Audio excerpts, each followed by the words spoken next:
आज हम बात करेंगे उत्तर प्रदेश और पूरे भारत में लीक होते पेपर एक बड़ी समस्या के रूप में उभर आए हैं। आप भारत के स्तर पर देखिए तो पूरे भारत में हर राज्य में कहीं ना कहीं पेपर लीक की घटनाएं सामने आ रही हैं। इसके कौन से कारण हैं, ऐसे कौन से लालच हैं, ऐसे कौन सी परिस्थितियां हैं या ऐसे कौन से फैक्टर हैं, कारक हैं जिनकी वजह से ये पेपर लीक हो रहे हैं। हमारे समक्ष ये एक बड़ी गहरी समस्या आ गई है। इसमें खास बात यह है, यदि आप इसका एक तथ्यात्मक दृष्टि से देखें तो आप ये पाएंगे उत्तर प्रदेश पेपर लीक का एक बड़ा केंद्र के रूप में उभर रहा है। उत्तर प्रदेश पेपर लीक होने के मामले में एक बड़े केंद्र के रूप में स्थापित हो रहा है, जिनमें हमें वर्तमान सरकार के जो मुख्यमंत्री हैं योगी आदित्यनाथ, इनके काल में हुए जो पेपर लीक हैं उनके बारे में कुछ समय के साथ मैं आपको बताना चाहूंगा, जिनके अंतर्गत आप ये देखेंगे यूपी पुलिस कांस्टेबल एग्जाम 2024 में वो रद्द हो गया। इसमें भारी संख्या में लोगों ने पार्टिसिपेट किया था, लेकिन बदकिस्मती रही कि वो लोग इसमें सफल नहीं हो पाए। इसके बाद यूपीपीएससी का आरओ रिव्यू ऑफिसर वाला और एआरओ असिस्टेंट रिव्यू ऑफिसर वाला पेपर भी रद्द हुआ, 2024 की इसकी डेट थी। इसके बाद यूपी बोर्ड जिसमें 12th बायोलॉजी का मैथमेटिक्स का पेपर लीक हुआ। इसके साथ 2017 से 24 के बीच कम से कम 9 पेपर लीक हुए हैं, जिनमें इंस्पेक्टर ऑनलाइन भर्ती परीक्षा थी 2017 में, वो भी रद्द हुई और ये लीक हुई। 2021 का यूपी टेट का पेपर लीक हुआ। इसके साथ पीईटी प्रारंभिक परीक्षा पात्रता परीक्षा 2021 वो भी रद्द हुआ। इसके साथ साथ इसमें 2021 में बीएड संयुक्त प्रवेश परीक्षा भी रद्द हुई। नीट यूजी जो एमबीबीएस के लिए परीक्षा होती है 2021 में हुई थी, ये भी रद्द हुई। 2024 में वर्तमान में जिसमें एक बड़ा तबका युवाओं का शामिल होना था, जिसमें 48 लाख बच्चे शामिल होने थे। तो इस तरह की जो परीक्षाएं हैं, ऐसा नहीं है कि यूपी में ही इस तरह की परीक्षाएं लीक हुई हैं। तेलंगाना वहां भी करीब 5 पेपर पिछले 5 साल में लीक हुए हैं। इस तरह गुजरात में एक बड़ा केंद्र है जिसमें पिछले 5 साल में 14 पेपर लीक हुए हैं। और इन 14 पेपर लीक के यदि आपको मैं बताऊं तो ये बड़ा प्रभाव है। ऐसा नहीं है कि ये केवल यही हुआ है। यदि हम गुजरात की बात करें तो गुजरात में 14 पेपर हैं, जिनमें 2024 में मुख्य अधिकारी परीक्षा थी 2014 की, वो रद्द हुई। तलाटी परीक्षा 2015 में हुई। इसके बाद ये 16 में भी रद्द हुई। इसके बाद शिक्षा पात्रता परीक्षा 2018 में भी जो हुई थी वो भी लीक हुई। इसके साथ साथ हेड क्लर्क परीक्षा 2021 की थी, वो भी लीक हुई। जीएसएसएसबी पेपर लीक हुआ था 2021 में। वन रक्षक परीक्षा पेपर लीक हुआ 2022 में। जूनियर क्लर्क परीक्षा 2023 में। सब ऑडिटर पेपर 2021 में। ये सब गुजरात के अंतर्गत पेपर लीक हुए हैं। ये एक बड़ी मात्रा में दिखाई देता है। अब इसके पीछे से कौन से कारण है, कौन से रीजन है? इसके साथ ही आप राजस्थान का देखें, राजस्थान भी पेपर लीक होने के मामले में बहुत आगे है। वहां ये नहीं है कि वहां कौन सी सरकार काम कर रही है, कोई भी सरकार हो, कांग्रेस हो, भाजपा की हो, दोनों में लगातार पेपर एक वृहद स्तर पे, बड़े लेवल पे ये चल रहा है।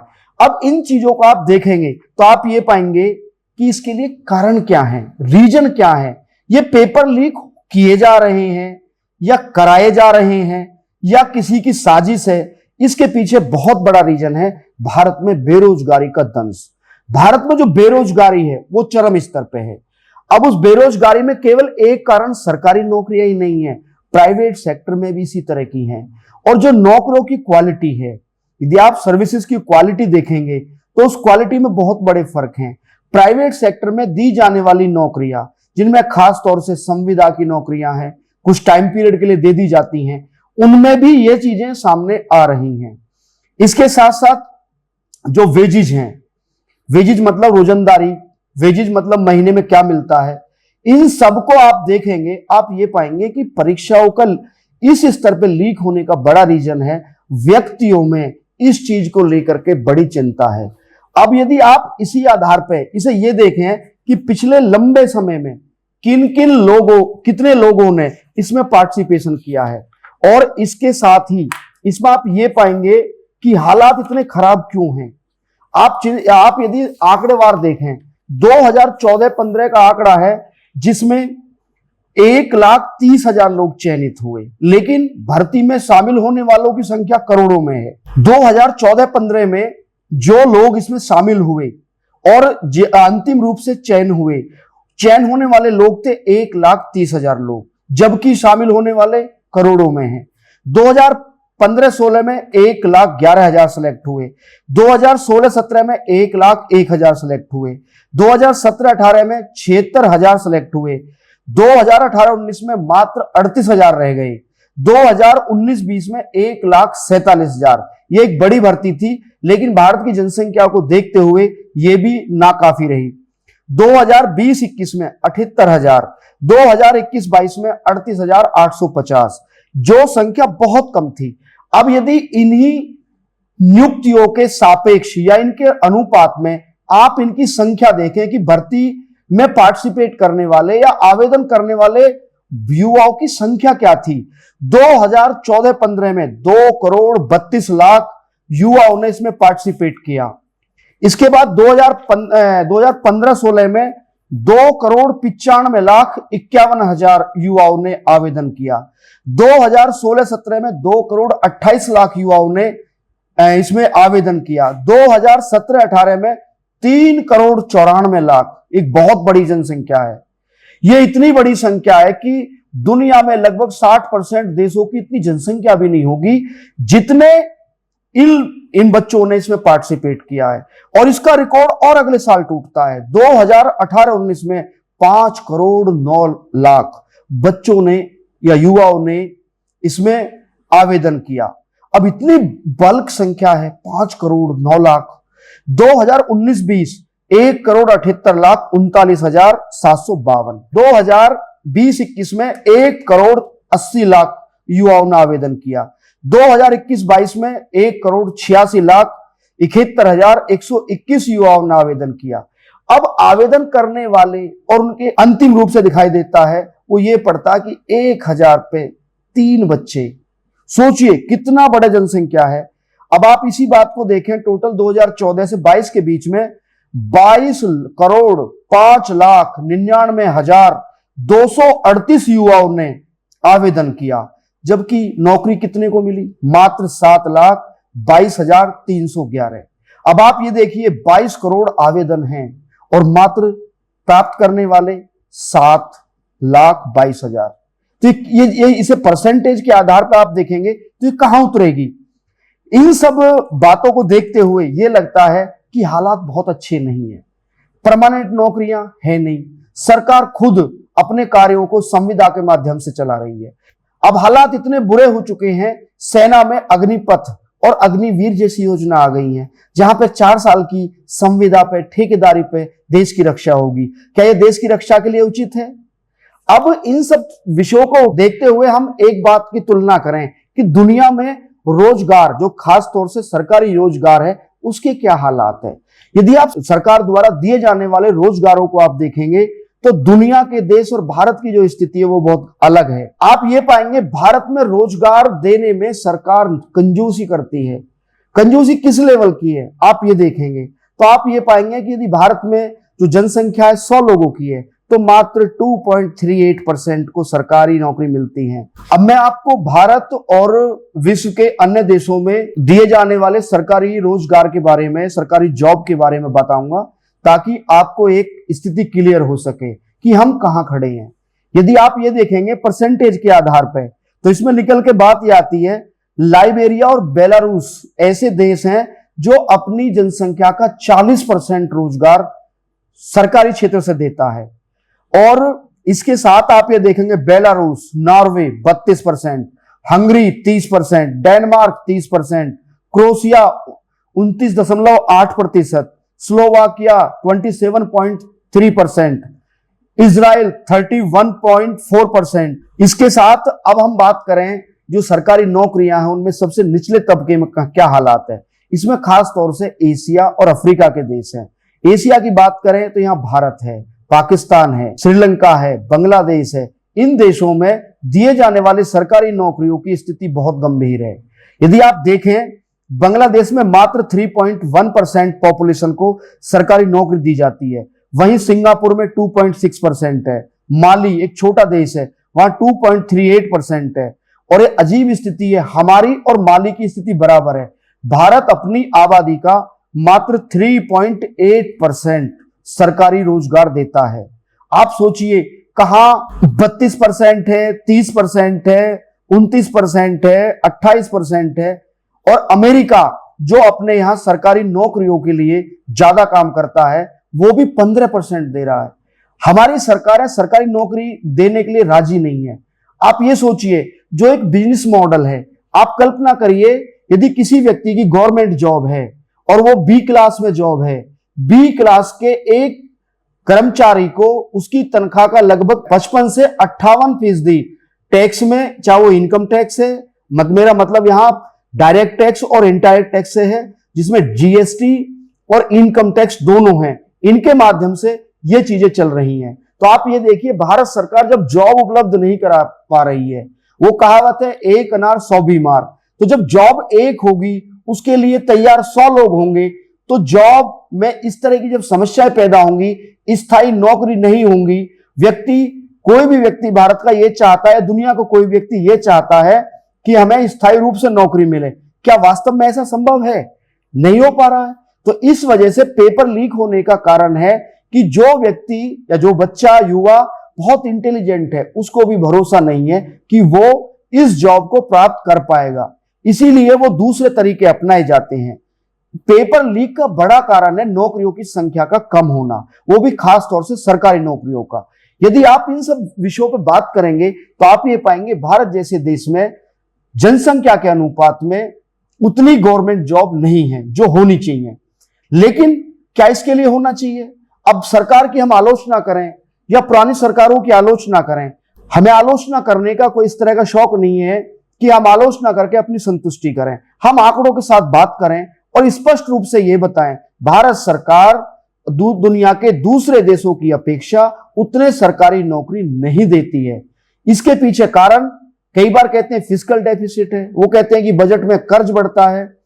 बजट में कर्ज बढ़ने की स्थिति यह है कि एक सरकारी कर्मचारी जो 2800 से लेकर के 4200 पे ग्रेड पे, 4600 पे ग्रेड पे नौकरी करता है, वो 50 से 55% अपनी कमाई का टैक्स के रूप में देता है, जिसमें सबसे पहले इनकम टैक्स देता है, उसके बाद फिर वो जीएसटी के माध्यम से देता है, फिर वो तेल खरीदता है, फिर वो टोल टैक्स देता है, फिर उसे खुद सरकार वो सुविधाएं उपलब्ध नहीं करा पाती है। कहीं ना कहीं वो, आप स्वास्थ्य सेवाओं को देखो तो स्वास्थ्य के लिए बीमा खरीदता है, कहीं ना कहीं वो अपने दूसरी जो जरूरत है उनके लिए बीमा खरीदता है। तो हालात ये हो जाते हैं कि उसके हाथ में 30 से 35% खर्च के लिए बचता है, जो सही मायने में बहुत कम है। यदि सरकार 50 से 60% टैक्स के रूप में वसूल रही है, तो यदि और लोगों को भी वो रोजगार दे और इस 2.38% को बढ़ा करके 15% तक लेके आए, तो भारत में खुद करोड़ों रोजगार पैदा हो जाएंगे। हमारे यहां रोजगारों की हालात ये है, आप उम्मीद नहीं कर सकते। शिक्षा के क्षेत्र में रोजगार, स्वास्थ्य सेवाओं में रोजगार, ट्रांसपोर्ट में रोजगार, और ट्रांसपोर्ट की तो यह हालत कर दी है कि पब्लिक ट्रांसपोर्ट दिखाई नहीं देता। सरकार का एक ही सिस्टम है, कार बेचो, प्राइवेट जो व्हीकल है उन्हें बेचो, ताकि उन्हें वहां से 50-60% टैक्स मिलता रहे। तेल खरीदें, तेल से टैक्स, टोल पे जाएं तो टोल टैक्स। तो इन सब विषयों को देख करके ये लगता है कि भारत सरकार के पास कोई ऐसा बिग विजन नहीं दिखाई देता जिसके माध्यम से वो इस देश की जो एक बहुत गंभीर बीमारी है बेरोजगारी, उसका कोई स्थायी इलाज कर सके। मैं बार बार ये सोचता हूं और मुझे दिखाई देता है कि हमारे सामने हमारा पड़ोसी चीन है। चीन में आप देखेंगे तो चीन का जो एम्प्लॉयमेंट रेट है वो भारत से बहुत अलग है। आप सोचिए, चीन अपने यहां 28% जनसंख्या को सरकारी रोजगार दे रही है, और ये सरकारी रोजगार 28%, और इंडिया 2.38%, 2.5% भी नहीं है। सोचिए, हम 2.5% भी रोजगार नहीं दे पा रहे हैं सरकारी स्तर पे, और चाइना 28% दे रहा है।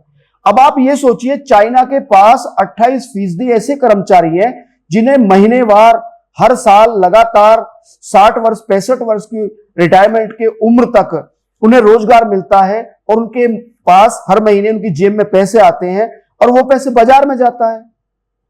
इससे उनकी जो इकोनॉमी है वो स्मूथली चलती है। जब उनके पास एक निश्चित कमाई है तो निश्चित खर्चे भी हैं और निश्चित खर्चों की पूर्ति करने के लिए बाजार भी है। बाजार है तो वहां से वो खरीद सकते हैं और जब बाजार से खरीदेंगे तो इंडस्ट्री उसकी पूर्ति करेगी। तो उनके पास सरकारी स्तर पर 28% है और ये मैं उम्मीद करता हूं कि 28% ही वो प्राइवेट सेक्टर में भी रोजगार डेवलप करते हैं। ये 56% किसी देश की जनसंख्या का वो डेवलप हो रहा है। तो इससे क्या है कि चाइना की इकोनॉमी हमसे 8 गुना बड़ी है। हम चाइना की कितनी ही बात करें या चाइना से हम कितना वैमनस्य रखें वो एक अलग मुद्दा है। हमें बात करनी है चाइना क्या कर रहा है। यदि हमें कहीं से शिक्षा लेने की जरूरत है तो हमें उन देशों से शिक्षा लेने की जरूरत है जिन देशों में अपने यहां बेरोजगारी की दर को निम्न रखा है। लेकिन भारत में जो बेरोजगारी के हालत हैं आप उन्हें देखें तो क्या स्थिति है। सरकार संविदा पे नौकरी दे रही है, सरकार कॉन्ट्रैक्ट बेस पे कर रही है और कितना दुर्भाग्य है इस देश का युवा 10 से 12 हजार रुपए की सरकारी नौकरी करता है। नाम क्या है? सरकारी नौकरी। लेकिन जो उसे मिलने वाले लाभ हैं क्या वो मिल पा रहे हैं? उसे ना तो स्वास्थ्य बीमा मिलता है ना उसे दूसरे अलाउंस मिलते हैं। तो सरकार ने अपने आप को एक व्यापारी के रूप में स्थापित कर लिया है और सरकार चाहती है कि हम राइट साइजिंग गवर्नमेंट रखें। उसका कहने का मतलब है कि सरकार का आकार बड़ा ना हो। उस सरकार का मानना है कि सरकार का आकार बड़ा ना हो। आप ये बताइए जो चीन की सरकार है वो अपने यहां 28% लोगों को सरकारी नौकरी देती है। हमारे पास यूएस से अमेरिका 14% दे रहा है और यूरोप के अधिकतर देश 10 से 14-15% के बीच में अपने यहां सरकारी नौकरी देते हैं। क्या उनकी सरकार राइट साइज है?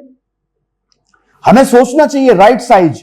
ये नए नए जो कॉन्सेप्ट आए हैं लोक प्रशासन में, जब हमने पढ़े हैं तो लोक प्रशासन में ये राइट साइजिंग गवर्नमेंट का था कि गवर्नमेंट का आकार कम होना चाहिए, गवर्नमेंट के खर्चे कम होने चाहिए। वो ये नहीं है गवर्नमेंट के खर्चे किस तरह कम होने चाहिए। आप ये बताइए जब गवर्नमेंट के कार्य लापरवाही से चलते रहेंगे, वो डिले होते रहेंगे। अभी पीछे डाटा आया था, उस डाटा में बहुत स्पष्ट लिखा हुआ था कि सरकारी कार्यों के करने में जो देरी है उसकी वजह से 5.5 लाख करोड़ रुपए बजट बढ़ गया।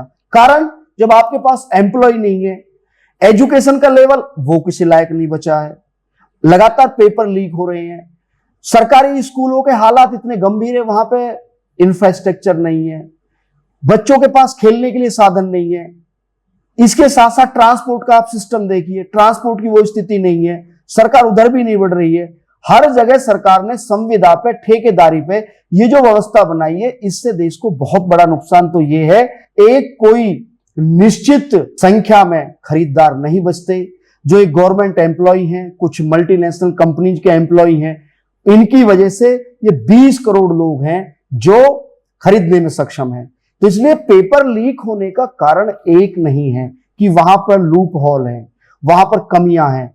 लीक हो रहे हैं, वो प्रेस से भी लीक होते हैं, उसमें जो शामिल अधिकारी हैं वो भी शामिल हो जाते हैं, संलिप्त हो जाते हैं, सेंटर पे भी लीक होते हैं। कुछ टेक्निकल समस्याएं हैं या लूप होल है उनका भी लाभ उठाते हैं।